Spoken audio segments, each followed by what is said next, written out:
জানাবো এখনকার বিশেষ বিশেষ সংবাদ। মমতাকে কুকথা, দিলীপের বিরুদ্ধে কমিশনে যাচ্ছে তৃণমূল।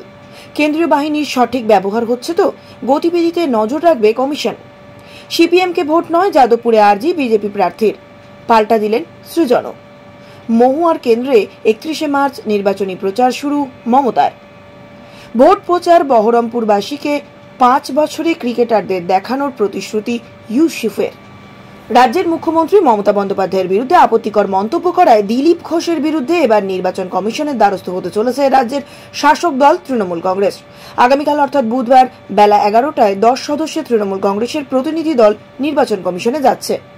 দেশের একমাত্র মহিলা মুখ্যমন্ত্রীকে এ ধরনের কুরুচিকর আক্রমণ করা নিয়ে তারা নির্বাচন কমিশনের হস্তক্ষেপ চাইবে। প্রসঙ্গত, মঙ্গলবার সাংবাদিকদের মুখোমুখি হয়ে মুখ্যমন্ত্রীকে নিয়ে বিতর্কিত মন্তব্য করেন দিলীপ ঘোষ। তিনি বলেন, দিদি গোয়াতে গিয়ে বলেন আমি গোয়ার মেয়ে, ত্রিপুরাতে গিয়ে বলেন আমি ত্রিপুরার মেয়ে। আসলে উনি আগে বাপ তো ঠিক করুন, যার তার মেয়ে হওয়া ঠিক নয়। দিলীপ ঘোষের এই বক্তব্যের পর তেড়ে ফুঁড়ে ওঠে তৃণমূল কংগ্রেস। এদিন এই নিয়ে তৃণমূল ভবনে সাংবাদিক সম্মেলন করেন রাজ্যের মন্ত্রী চন্দ্রিমা ভট্টাচার্য এবং দলের নেত্রী বসুন্ধরা গোস্বামী। সেখানে চন্দ্রিমা ভট্টাচার্য বলেন, মুখে নারী শক্তির কথা বললেই মেয়েদের সম্মান দেওয়া হয় না। মোদির গ্যারান্টি যে ফেল করছে, নারীদের প্রতি যে তাদের সম্মান নেই, দিলীপ ঘোষের কথা থেকে তা স্পষ্ট বোঝা যায়। মোদিজির গ্যারান্টি কি রকম, মহিলাদের প্রতি তাদের কি সম্মান, সেটা আমরা আগেও দেখেছি, এবারও দেখছি। ওই ধারাটা কিন্তু একই আছে। দিলীপ বাবুর একটু রাগ হয়েছে, নিজের জেতা আসনে দল তাকে প্রার্থী করেনি, তাই হতাশায় ভুগছেন। সেই হতাশা থেকেই এইসব বলছেন তিনি। বাংলা তথা সমস্ত রাজ্যে এবার কেন্দ্রীয় বাহিনীর রুট মার্চের ওপর নজর রাখবে জাতীয় নির্বাচন কমিশন। রাজ্যের মুখ্য নির্বাচনী আধিকারিকের কার্যালয়ের তরফে এমন নির্দেশিকা জারি করা হয়েছে। এই রাজ্য তথা অন্যান্য রাজ্যেও কেন্দ্রীয় বাহিনীর রুট মার্চ ঠিক নিয়ম মেনে হচ্ছে কিনা তার উপরে এবার নজরদারি চালানো হবে বলে জানিয়েছেন জাতীয় নির্বাচন কমিশন ও কেন্দ্রীয় স্বরাষ্ট্র মন্ত্রক।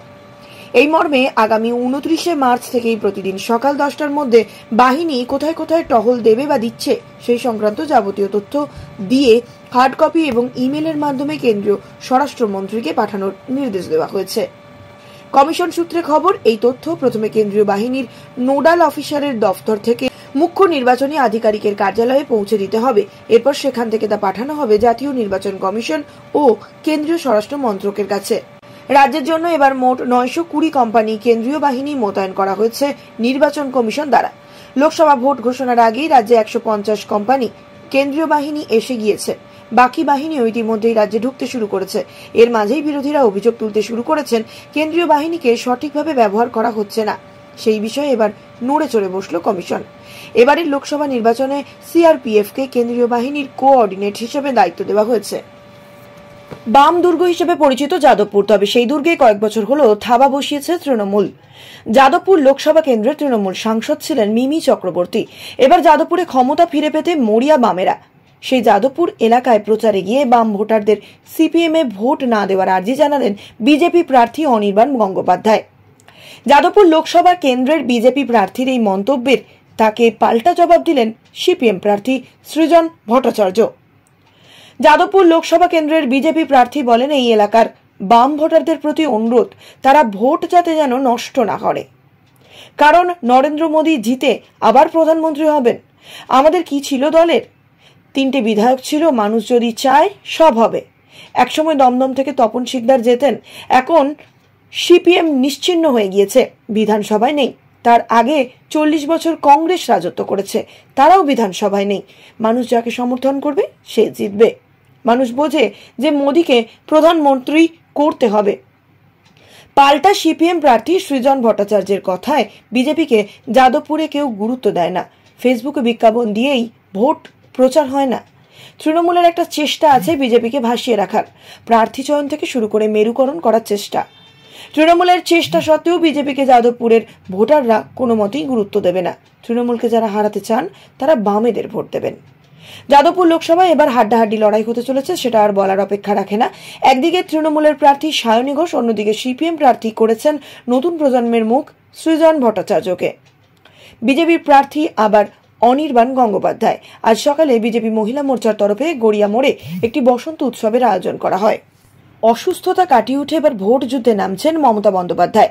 আগামী 31 মার্চ ধুবুলিয়ায় অর্থাৎ মহুয়া মৈত্রের কেন্দ্র থেকে তার প্রথম সভা অনুষ্ঠিত হতে চলেছে। কিন্তু মহুয়া মৈত্রের কেন্দ্র থেকেই কেন প্রচার শুরু করছেন মমতা? রাজনৈতিক মহলের মতে ঘুষের বিনিময়ে প্রশ্ন ইস্যুতে মহুয়া মৈত্রের সাংসদ পদ খারিজ হয়েছে। কৃষ্ণনগরের প্রার্থীর বিরুদ্ধে সিবিআই তদন্ত, এই সমস্ত ইস্যুকে সামনে রেখেই তারা কেন্দ্র থেকে প্রচার শুরু করবেন মমতা। মহুয়া মৈত্র ইস্যুতে বিজেপির বিরুদ্ধে সুর চড়িয়েই মমতা প্রচার শুরু করবেন বলে ধারণা বিশেষজ্ঞ মহলে। রাজ্যের বিভিন্ন প্রান্তে ঘুরে ঘুরে ভোট প্রচারের দায়িত্ব সামলাচ্ছেন দলের সর্বভারতীয় সাধারণ সম্পাদক তথা ডায়মন্ড হারবারের সাংসদ অভিষেক বন্দ্যোপাধ্যায়। অসুস্থতাকে কাটিয়ে উঠে নির্বাচনী প্রচার যুদ্ধে এবার নামছেন দলের সর্বভারতীয় সভানেত্রী মমতা বন্দ্যোপাধ্যায়। তৃণমূল সূত্রে খবর, চলতি মাসের শেষ থেকে ভোটের প্রচার শুরু করছেন মমতা। 31শে মার্চ কৃষ্ণনগরের জনসভায় গিয়ে লোকসভার প্রচার শুরু করবেন তৃণমূল সুপ্রিমো।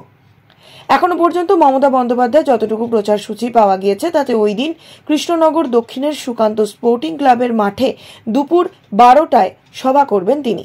এরপর ধাপে ধাপে উত্তর থেকে দক্ষিণ প্রত্যেক লোকসভাতেই কম বেশি 2টি করে সভা করতে পারবেন তিনি। অন্তত এমনটাই খবর তৃণমূলের দলীয় সূত্রে। জোর কদমে ভোটের প্রচার করছে বহরমপুরের তারকা প্রার্থী ইউসুফ পাঠান। দোলের দিনও মানুষের কাছে পৌঁছে গেলেন তিনি। বহরমপুর পৌরসভার 18 নম্বর ওয়ার্ডের সেই প্রচার কর্মসূচিতে এসে হাটকে প্রতিশ্রুতি দিয়ে বসলেন বিশ্বকাপ জয়ী প্রাক্তন ক্রিকেটার। ভোটে জিতলে আগামী 5 বছরে ক্রিকেটার তারকাদের দেখার সুযোগ করিয়ে দেবেন তিনি। আবার কিছু লোকজন হতাশাও প্রকাশ করলেন এই বলে যে ভেবেছিলেন ইউসুফের প্রচারে ভারতীয় দলের ক্রিকেটাররা আসবেন, কিন্তু আইপিএল এর কারণে তাদের সেই আশা পূরণ হলো না। বহরমপুর পৌরসভার 18 নম্বর ওয়ার্ডে সোমবার দোল উৎসবের অনুষ্ঠানে সামিল হন প্রাক্তন ভারতীয় ক্রিকেটার তথা তৃণমূল প্রার্থী ইউসুফ পাঠান। সেখানে ইউসুফকে বলতে শোনা গেল, ভোটে জিতে সাংসদ হলে আগামী 5 বছরে বহরমপুরের নাগরিকদের একাধিক তারকা ক্রিকেটারদের দেখার সুযোগ করে দেবেন। পাশাপাশি ভাই তথা প্রাক্তন ভারতীয় ক্রিকেটার ইরফান পাঠানের প্রচারে আসার সম্ভাবনা নেই বলে জানালেন ইউসুফ, কারণ ইরফান এই মুহূর্তে আইপিএল এর ধারাভাষ্যে ব্যস্ত। তা না হলে অবশ্যই ইরফানকে প্রচারে দেখা যেত বলে দাবি করছেন তৃণমূল প্রার্থী। বহরমপুর লোকসভার বেশ কিছু মানুষকে আবার এটাও বলতে শোনা গেল, তারা ভেবেছিলেন ভারতীয় দলের বর্তমান ক্রিকেটারদের প্রচারে দেখতে পাবেন, কিন্তু আইপিএল শুরু হয়ে যাওয়ার কারণে নাকি সেই আশা পূরণ হচ্ছে না। তেমনই একজন অর্ণব প্রামাণিক বলেন, যেদিন জানতে পেরেছেন ইউসুফ পাঠান বহরমপুর লোকসভা কেন্দ্রের প্রার্থী, সেদিন থেকেই স্বপ্ন দেখছিলাম সৌরভ গাঙ্গুলি, ইরফান পাঠানের মতন ক্রিকেটারদের প্রচারে দেখতে পাবো। আইপিএল এর জন্য সেই সুযোগ ফসকে গেল।